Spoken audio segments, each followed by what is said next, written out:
Hello everybody, this is Kiereek here, and I'm back with a review for Supreme Commander. Now, this is Supreme Commander with the DLC, Forged Alliance, and you may want to consider that any reference to multiplayer is concerning the Forged Alliance Forever client. It's a free client you can download. If you do play the game, I recommend you try it out. It's quite active and you can get lots of multiplayer games from that.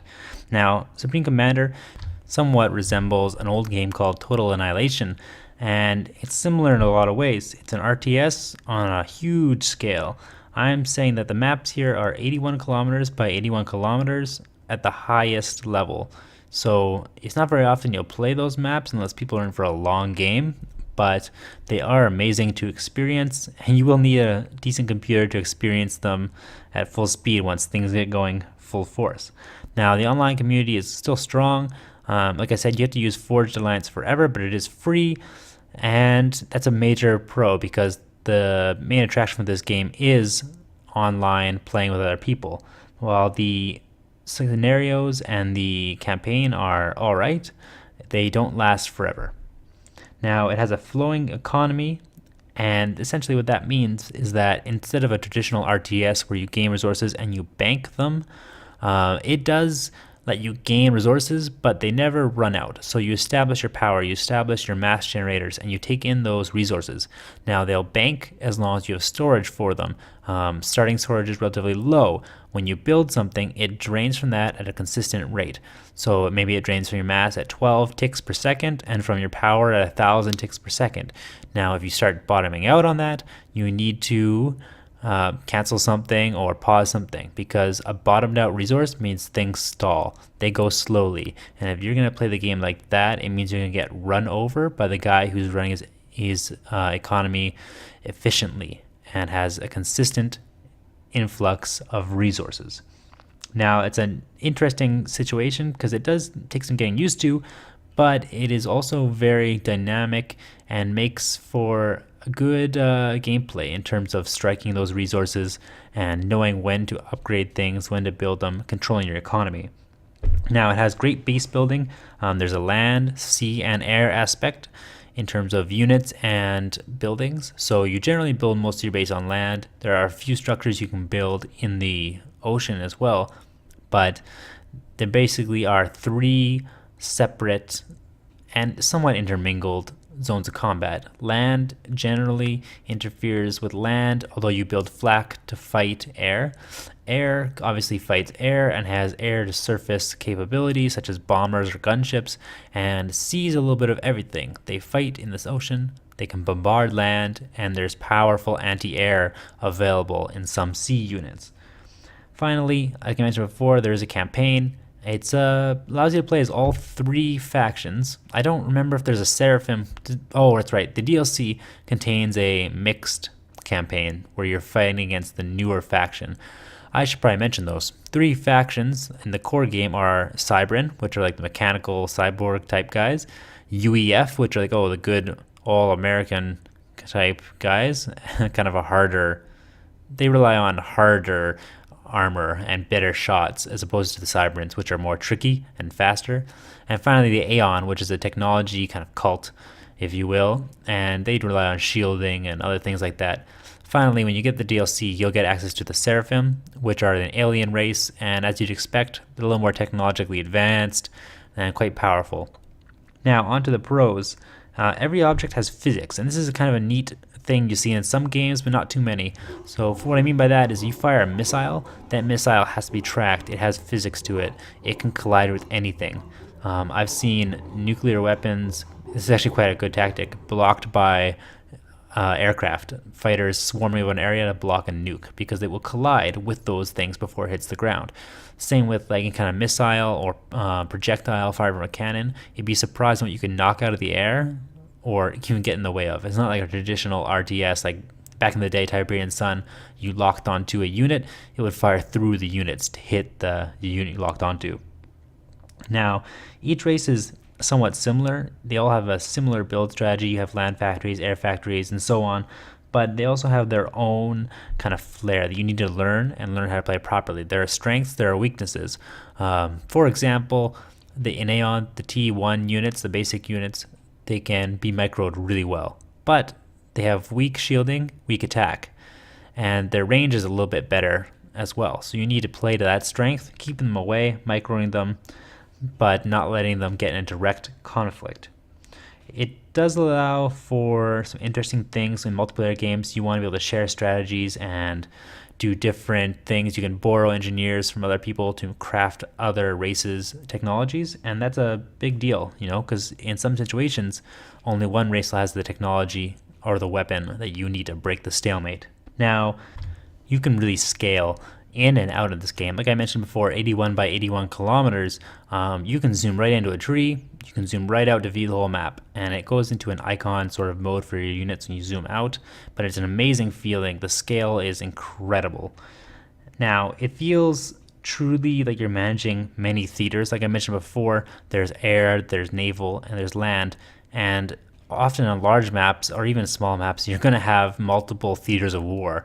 So even with 1v1, you usually have maybe two sides, right? Two lanes that you're kind of pushing down. With a multiplayer game, you're going to have, for example, on one of the most famous maps, Setton's Clutch, you have two naval engagements, one on either side, a land engagement in the middle, and air takes place wherever it damn wants to. Because it flies around, it'll interfere with everything. But it really makes sure that you have to pay attention to everything that's going on. You can't slack off, you can't wait around, you have to be looking around for threats. The units are cool, especially the experimentals. When you get up to that high level, you can see a robot spider monkey shooting a giant laser. You can see a rolling tank that produces units and fires artillery, huge spans. You can see a giant flying saucer UFO launch a laser all the way down and crush things with that laser. And it does fall damage when it lands on things. It's pretty sweet. Units are neatly designed. They fit the races, and they're interesting enough that you like them, but similar enough you know what they are when you come in contact with them. And they have their own little special abilities. For example, one of the Cybern units, a Loyalist, it's kind of the T3 light unit, and it has an ability to turn missiles back on their launchers, which is really cool, but underused. Now, it's not just an actions per minute race. A lot of games like StarCraft, they count the actions per minute, the clicks per minute you can do. And while that is important, it's not the only thing. A lot of strategy does go into this, so you need to be thinking, not just clicking. On to the cons.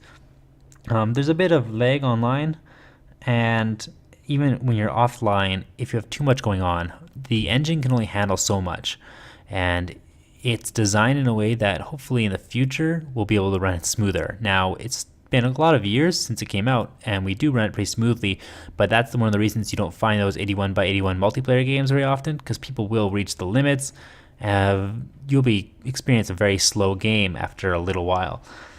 The textures, they really need an update. There are mods out for it. Someone, RK, his name is, came out with an explosions mod, which updated the explosions. It'd be nice if they updated some of the textures, because they show, you can really tell their age. Not like it's that important, because you don't spend that much time zoomed in all the way when you're playing, but it's still nice to really make it a little prettier, hopefully without too much strain on the game itself.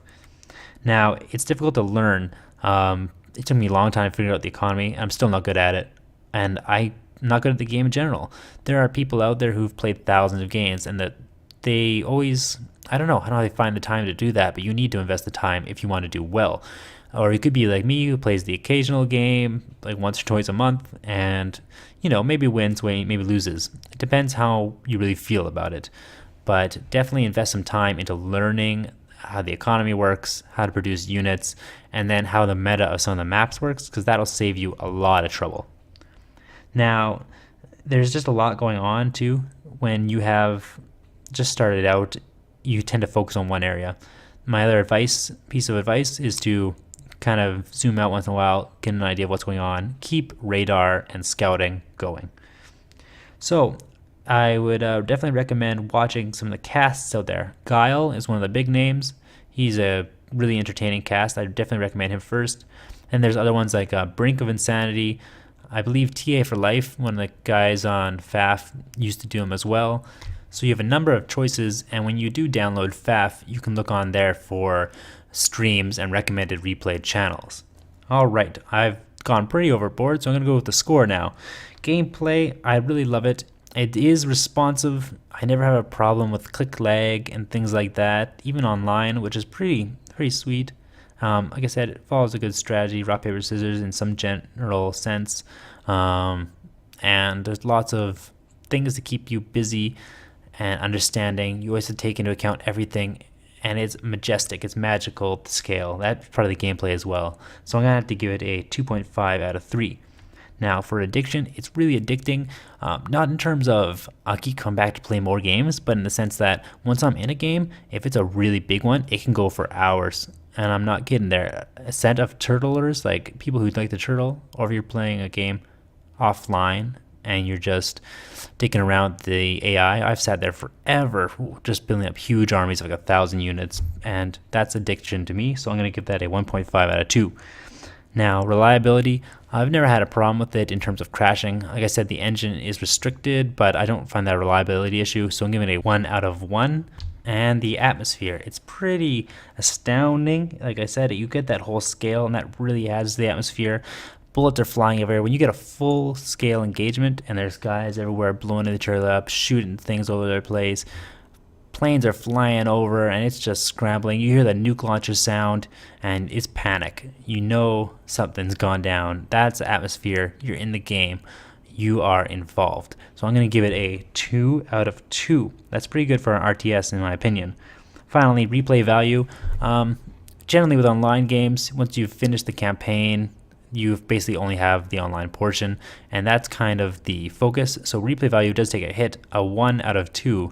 You can keep playing over and over, but you're going to see the same maps. You're going to have the same kind of gameplay because the meta for the maps doesn't change very often. So if you play a certain position on settings, for example, you're going to be doing the same kind of build over and over, and hopefully with good results. Now that makes the total an 8 out of 10. I do recommend this game. It's cheap from time to time. When it goes on sale, you're looking at $3 and maybe $1.99 in some rare cases. Like I said, the online portion, Forged Alliance Forever, otherwise known as FAF, is free. So definitely, if you get the game, please install, join the community, try to make it a better place, because I do find it vile at times, like any online community. Thanks for watching, guys. I got a ton of Supreme Commander videos out there you can watch. I got a gameplay video as well. It should be out. So stick around, watch some more videos, and thanks for watching this one. Have yourselves a great day. I'll see you again soon.